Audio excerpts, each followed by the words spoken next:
Welcome back to our channel. இன்றைக்கி ஈஸியாக ஒரு ஈவினிங் ஸ்நாக்ஸ் எப்படி பண்ணுறதுன்னு பார்க்கலாமா?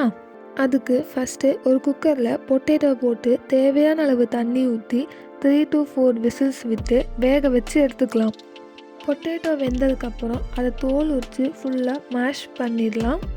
அதுக்கப்புறம் அது கூட தேவையான அளவு உப்பு, 1 spoon chilli powder, 2 spoon cornflour மாவு போட்டு நல்லா மிக்ஸ் பண்ணிடலாம். சப்பாத்தி மாவு பார்த்துக்கு மிக்ஸ் பண்ணிக்கோங்க.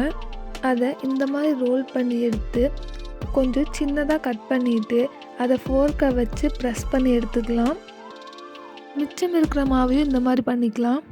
அதுக்கப்புறம் நம்ம பண்ணி வச்சுருக்கிற பொட்டேட்டோ எடுத்து ஆயிலில் ஃப்ரை பண்ணி எடுத்தால் பொட்டேட்டோ பாப்கார்ன் ரெடி. நீங்களும் ட்ரை பண்ணிவிட்டு எப்படி இருந்துச்சுன்னு கமெண்ட்டில் சொல்லுங்கள். இந்த வீடியோ உங்களுக்கு பிடிச்சா லைக் பண்ணுங்கள், ஷேர் பண்ணுங்கள், கமெண்ட் பண்ணுங்கள், மறக்காமல் சப்ஸ்கிரைப் பண்ணிக்கோங்க.